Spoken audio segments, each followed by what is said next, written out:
real gases, those gases which do not obey gas laws, Boyle's law, Charles law and Avogadro laws, and ideal gas equation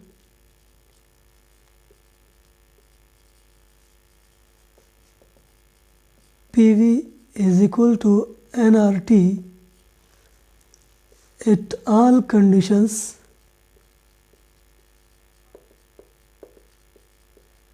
of temperature and pressure.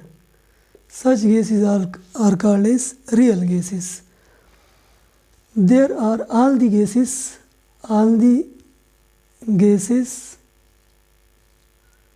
in the universe are the real gases. जितने भी gases है universe में ये सारे real gases हैं, like hydrogen gas, oxygen gas, nitrogen gas, carbon dioxide gas, etc. All these are real gases. There is no ideal gas in the universe. तो कोई gas real क्यों होता है, यानी रियल गैस जो है उनमें क्या होते हैं, रियल गैसेस में कौन सी चीज़ जो है वो आइडियल से मुख्तलिफ होती है। तो फर्स्ट ये है कि रियल गैस के मालिक्यूल एक दूसरे को अट्रैक्ट या रिपेल करते हैं, यानी real gas molecules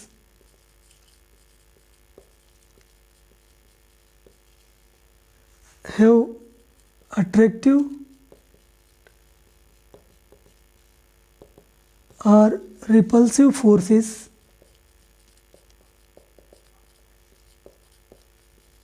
among them. Real gases में अट्रैक्टिव या रिपल्सिव फोर्सेस होते हैं। सेकंड जो चीज़ है, रियल गैस के मॉलिक्यूल्स का एक्चुअल वॉल्यूम वो ज़ीरो नहीं रहता। Actual volume of real gas molecules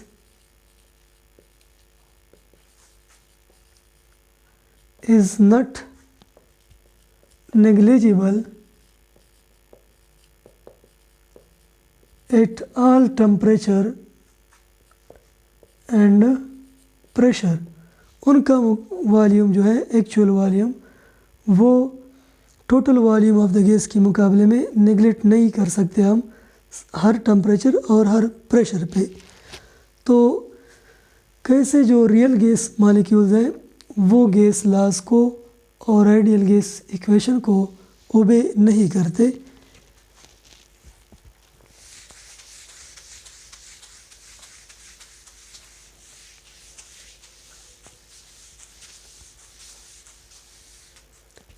तो फर्स्ट है बॉयल्स लॉ कैसे real gas molecule Boyle's law को ओबे नहीं करते। बॉयल्स लॉ कहती है कि V is inversely proportional to P अगर नंबर ऑफ मोल्स और टेम्परेचर कांस्टेंट है। अगर हम प्रेशर को डबल करते हैं तो वॉल्यूम हाफ होना चाहिए। तो हमारे पास अगर कोई गैस है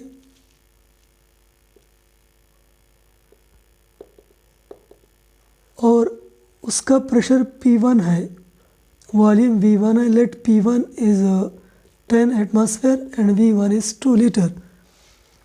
ये इनिशियल कंडीशन है, हमने प्रेशर को डबल कर दिया, P2 20 कर दिया तो वॉल्यूम V2 ये अगर 1 हो गया, हाफ हो गया, 2 से 1, तो फिर ये गैस जो है this is ideal. Pressure double कर दिया तो वॉल्यूम हाफ हो गया, ये आइडियल है। लेकिन अगर ये जो वॉल्यूम है V2 प्रेशर के डबल करने से ये हाफ नहीं हुआ बल्कि हाफ से थोड़ा कम हो गया, यानी 1 से 0.9 हो गया, 1 नहीं बल्कि 0.9, या हाफ से थोड़ा ऊपर रहा यानी 1.1, तो ये दोनों सिचुएशन में गैस क्या है, रियल है। जब वॉल्यूम ज़्यादा कम हो गया, हाफ से भी थोड़ा कम, इसका मतलब है गैस के मॉलिक्यूल्स के अंदर अट्रैक्टिव फोर्सेस है, तो वॉल्यूम ने हाफ होना था लेकिन हाफ से भी थोड़ा कम हो गया। कुछ वॉल्यूम गैस के मॉलिक्यूल्स के अट्रैक्टिव फोर्सेस की वजह से डिक्रीज़ हो गया। और अगर हमने प्रेशर को डबल कर दिया और वॉल्यूम हाफ से थोड़ा ऊपर रहा, एग्जैक्ट हाफ नहीं हुआ बल्कि 1 नहीं हुआ बल्कि 1.1 रहा, हाफ से थोड़ा ऊपर, इसका मतलब है गैस के मॉलिक्यूल्स के बीच में कुछ रिपल्सिव फोर्सेस है। तो हमने प्रेशर डबल कर दिया, वॉल्यूम ने हाफ होना था लेकिन हाफ नहीं हुआ, रिपल्डेंट की वजह से गैस के मॉलिक्यूल थोड़े दूर हैं और हाफ से थोड़ा ज़्यादा रहा। तो इसका मतलब है गैस मॉलिक्यूल जो है वो रियल है। तो अगर हम कैलकुलेट करें P1 V1, तो P1 है 10 और V1 है 2, तो ये 20 आता है। अगर हम P2 V2 कैलकुलेट करें, अगर गैस आइडियल है तो फिर इस सिचुएशन में P2 है 20 और V2 जो है वो 1 हो गया, 30 से 20 आ गया, तो P1 V1 बराबर हो गया P2 V2 के, ये 20 ये 20। इस केस में गैस क्या है, आइडियल है, इस केस में गैस आइडियल है। लेकिन अगर ये P2 और V2, P2 20 है और V2 जो है वो 20 से कम है, 0.9 है, तो इससे आता है 18। तो P1 V1 20 है और P2 V2 वो 18 आ गया, लिहाजा P1 V1 this is not equal to P2 V2 और गैस क्या है, रियल है। सिमिलरली अगर P2 हमारे पास 20 है, 20 और V2 जो है V2 वो 1.1 है, तो इससे आता है 22। तो P1 V1 20 है, P2 V2 22 आ गया। अगर रिपल्सिव फोर्सेस है तो फिर भी P1 V1 P2 V2 के इक्वल नहीं रहा और गैस क्या है, वो रियल है। तो अगर हम ग्राफ देखें,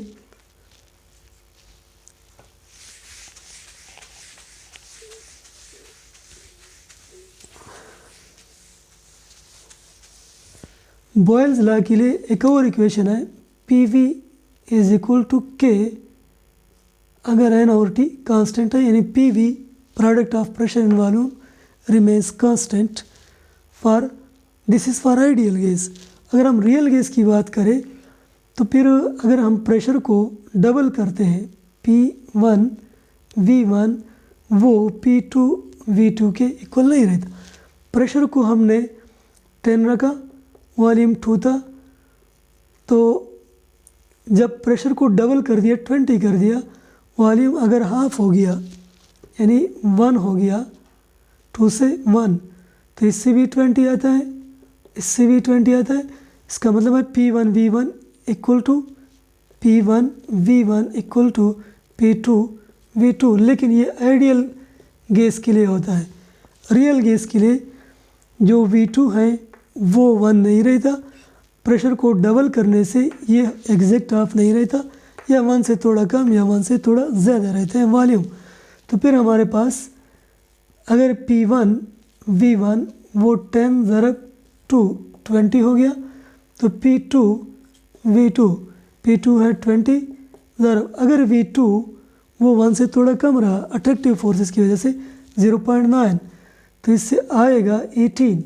20 इज़ नॉट इक्वल टू 18, लिहाजा P1 V1 is not equal to P2 V2, ये इक्वल नहीं। इसी तरह अगर ये 20 आता है लेकिन P2 हमारे पास है 20 मल्टीप्लाइड बाई V2, अगर V2 जो है वो 1 से थोड़ा ज़्यादा रहा, रिपल्सिव फोर्सेस है, तो 1.1, तो इससे आता है 20 और इस तरफ 22 आता है। So these are not equal, 20 is not equal to 22, so P1 V1 is not equal to, this is not equal to P2 V2, और ये बॉयल्स लॉ को ओबे नहीं करते। अगर हम ग्राफ देखें इसका,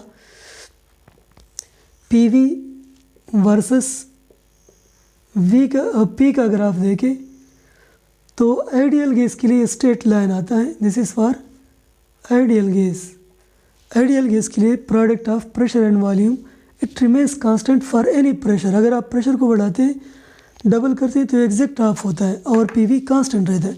लेकिन अगर गैस आइडियल नहीं है तो let suppose carbon dioxide gas है तो 0 डिग्री सेंटीग्रेड पे उसका ग्राफ कुछ इस तरह है। अगर नाइट्रोजन गैस है तो इसका ग्राफ इस तरह है, और अगर हाइड्रोजन गैस है, this for hydrogen gas, helium के लिए इस तरह का ग्राफ आता है हीलियम के लिए। यानी ये इसी लाइन से डिविएट करते हैं, आइडियल गैस लाइन से डिविएट करते हैं।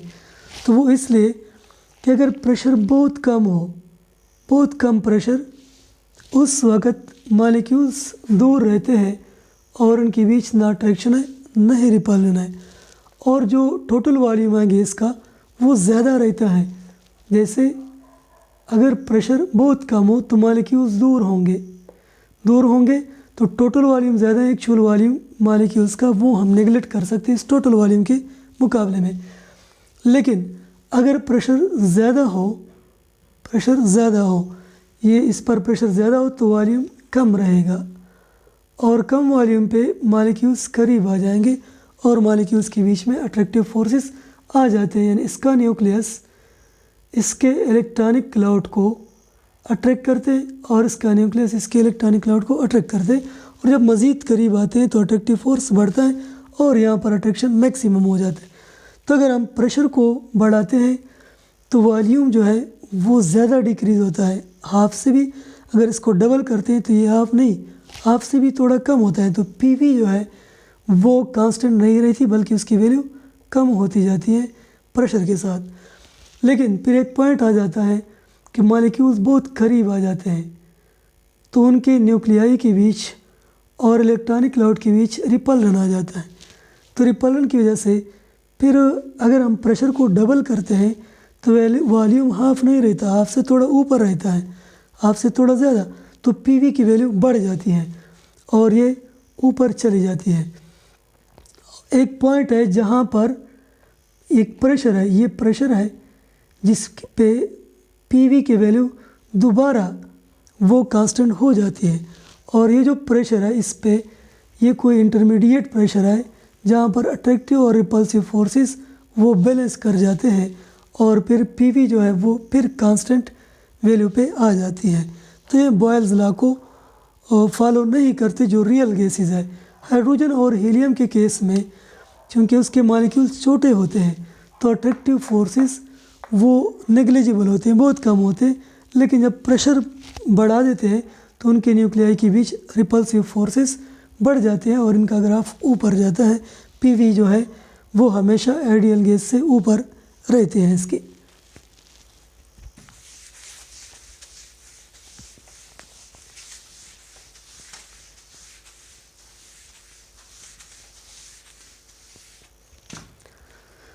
अब चार्ल्स लॉ कैसे ideal gas real gas molecules Charles law को ओबे नहीं करते। तो चार्ल्स लॉ है V is directly proportional to T अगर N और P कांस्टेंट है। यानी अगर आप टेम्परेचर को डबल करते हैं तो प्रेशर एग्जैक्ट डबल होगा, लेकिन ये आइडियल गैस के लिए होता है, रियल गैस के लिए ऐसा नहीं होता। तो एक और इक्वेशन है हमारे पास चार्ल्स लॉ का, V/T is equal to constant K अगर N और P कांस्टेंट है। यानी ratio of volume of the gas to the temperature, absolute temperature, it always remains constant. तो लेट्स सपोज हमारे पास कोई गैस है, किसी कंटेनर में कोई गैस रखा गया है, इसका इनिशियल टेम्परेचर T1 हम फर्ज करते हैं कि ये है 20।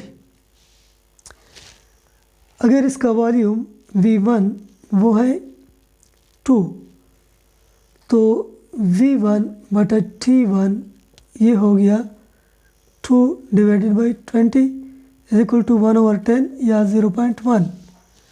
अब ये है इनिशियल कंडीशन, हमने टेम्परेचर बढ़ा दिया, T2 कर दिया तो वॉल्यूम भी इंक्रीज़ हो गया, टेम्परेचर T2 हो गया, डबल कर दिया 40 तो वॉल्यूम V2 ये भी डबल हो गया, 4 हो गया, तो V2 बटा T2, V2 है 4 डिवाइडेड बाई T2 40, तो इससे आ गया 1/10 यानी 0.1।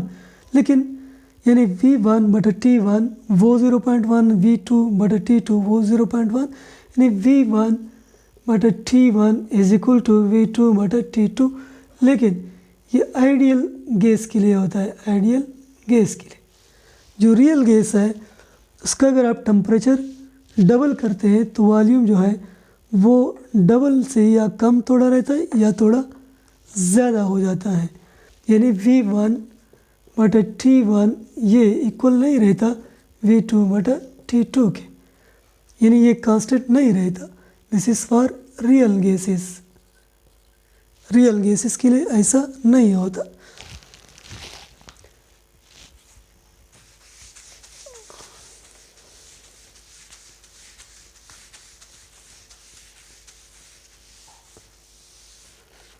अब अगर हम एवोगाड्रो लॉ को देखें, Avogadro's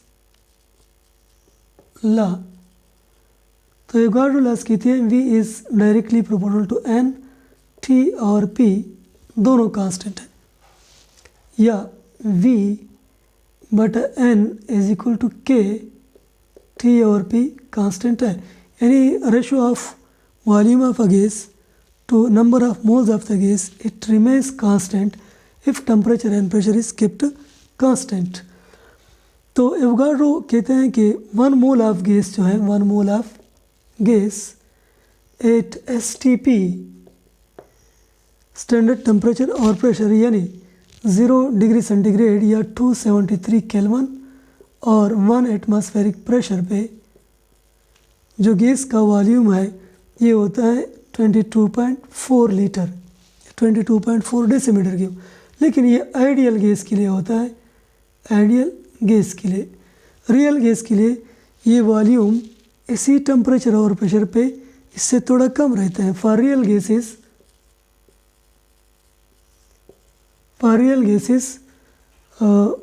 volume, molar volume this is not equal to 1 mole gas का वॉल्यूम जो है वो 22.4 से कम रहता है।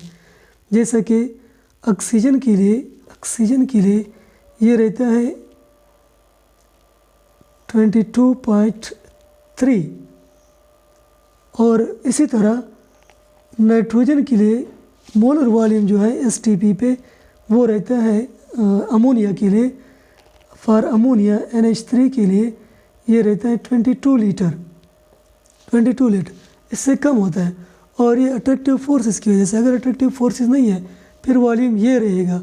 लिहाजा जो रियल गैसेस है उनका वॉल्यूम इससे थोड़ा कम रहता है, और एवोगाड्रो लॉ को भी एग्जैक्टली 100% ओबे नहीं करते। नेक्स्ट आइडियल गैस इक्वेशन है,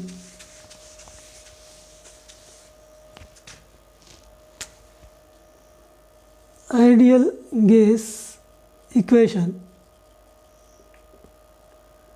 यानी PV is equal to nRT। अगर हम इसको लिखे PV is equal to ZnRT where Z is equal to 1 for ideal gas, तो फिर यही इक्वेशन बनता है 1 ज़रब nRT।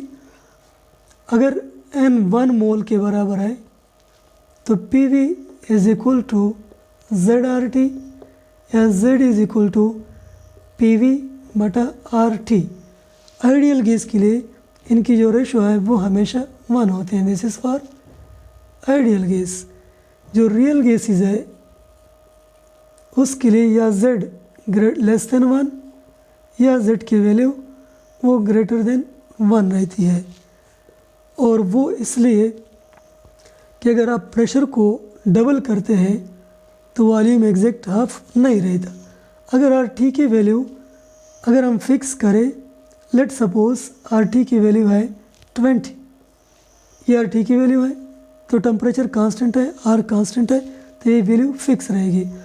प्रेशर की वैल्यू PV लेट सपोज अगर ये भी 20 है तो Z आ गया 1 के बराबर, और ये आइडियल के लिए होता है। अगर हमने प्रेशर को डबल कर दिया तो वॉल्यूम एग्जैक्ट हाफ हो जाएगा और फिर भी 20 आएगा और Z की वैल्यू हमेशा 1 रहेगी। लेकिन ऐसा नहीं होता, अगर हम प्रेशर को डबल करते हैं तो वॉल्यूम या तो हाफ से थोड़ा कम रहता है या फिर हाफ से थोड़ा ऊपर रहता है, जिसका मतलब है अगर हाफ से थोड़ा कम रहा तो फिर Z की वैल्यू 1 से कम आएगी, ये 20 और ये 20 से थोड़ा कम आएगा फिर, क्योंकि प्रेशर को डबल करने से वॉल्यूम हाफ नहीं हुआ, हाफ से भी थोड़ा कम, तो Z की वैल्यू 1 से थोड़ी कम रहेगी, क्योंकि अट्रैक्टिव फोर्सेस होते हैं इनमें। अट्रैक्टिव फोर्सेस की वजह से प्रेशर डबल करने से वॉल्यूम हाफ से भी थोड़ा कम हो गया, और अगर प्रेशर को डबल कर दिया वॉल्यूम हाफ से थोड़ा ऊपर रहा, हाफ से थोड़ा ऊपर रहा तो फिर PV की वैल्यू वो बढ़ जाएगी और ये बढ़ेगी, ये तो फिक्स है, तो फिर Z की वैल्यू वो ग्रेटर देन 1 रहेगी रिपल्सिव फोर्सेस की वजह से। अगर रिपल्सिव फोर्सेस है तो फिर Z की वैल्यू वो मॉलिक्यूल्स के बीच में, अगर रिपल्सिव फोर्स Z की वैल्यू 1 से ज़्यादा रहेगी, और अगर अट्रैक्टिव फोर्सेस है गैस के मॉलिक्यूल्स के बीच में अट्रैक्टिव फोर्सेस, तो फिर Z की वैल्यू 1 से कम रहेगी। और ये डिपेंड करता है कि गैस के मॉलिक्यूल कितने क्लोजर हैं, प्रेशर कितना है। तो ग्राफ अगर हम देखें PV बटा RT यानी Z, लेट सपोज इस पॉइंट पे Z की वैल्यू 1 के बराबर है, दिस इज़ 0, यहाँ पर Z की वैल्यू 0.4 है, 0.8 और यहाँ पर 1 हो गई। तो आइडियल गैस के लिए, ये है आइडियल गैस के लिए Z की वैल्यू 1 होती है, लेकिन जो रियल गैसेस है उनके लिए Z की वैल्यू कम होती है या फिर ज़्यादा हो जाती है। अगर प्रेशर के साथ ये ड्रा करें हम तो बहुत लो प्रेशर पे Z की वैल्यू 1 के बराबर होती है, क्योंकि मॉलिक्यूल्स के बीच में अट्रैक्टिव फोर्सेस कम होती है, मॉलिक्यूल्स दूर होते हैं तो ना अट्रैक्शन और ना रिपल्शन होती है, और दे आर नॉन इंटरेक्टिंग और आइडियली बिहेव करता है। तो प्रेशर को डबल करने से वॉल्यूम एग्जैक्ट हाफ हो जाता है और PV कांस्टेंट रहता है और इससे 1 आता है आइडियल गैस। लेकिन अगर मॉलिक्यूल्स करीब है और इसका न्यूक्लियस इसके इलेक्ट्रॉनिक क्लाउड को अट्रैक्ट करता है और इसका न्यूक्लियस इसके इलेक्ट्रॉनिक क्लाउड को अट्रैक्ट करता है, अट्रैक्शन आ जाती है, फिर Z की वैल्यू यानी अट्रैक्शन की वजह से प्रेशर को डबल करेंगे तो वॉल्यूम आपसे भी थोड़ा कम रहेगा और ये वाला कम हो जाएगा, कांस्टेंट नहीं कम हो जाएगा, ये कांस्टेंट है तो फिर Z की वैल्यू कम हो जाएगी 1 से यहाँ पर, या ये वाली नीचे ग्राफ। और अगर मॉलिक्यूल्स बहुत करीब हैं और इनके न्यूक्लियाई एक दूसरे को रिपेल करते हैं और इलेक्ट्रॉनिक क्लाउड एक दूसरे को रिपेल करते हैं, तो प्रेशर को डबल करने से वॉल्यूम हाफ नहीं होता बल्कि हाफ से थोड़ा ऊपर रहता है, और product of pressure and volume it becomes greater, यानी ये ज़्यादा हो जाता है, ये ज़्यादा हो गया, ये कम है, ये तो वही फिक्स है। तो इस वजह से Z की वैल्यू जो है वो बढ़ जाती है 1 से रिपल्सिव फोर्सेस की वजह से। तो ये है आइडियल गैस इक्वेशन, जो कि आइडियल गैस के लिए होता है। रियल गैसेस जो है वो इससे थोड़े से डिविएट करते हैं, और ये जो डिविएशन है ये हाई प्रेशर पे और लो टेम्परेचर पे होता है। आगे हम पढ़ेंगे नेक्स्ट लेक्चर में कि how real gases deviate from ideal behaviour, why they do deviate from ideal behaviour, and wonder wall equation से इन डिविएशंस को जस्टिफाई करेंगे।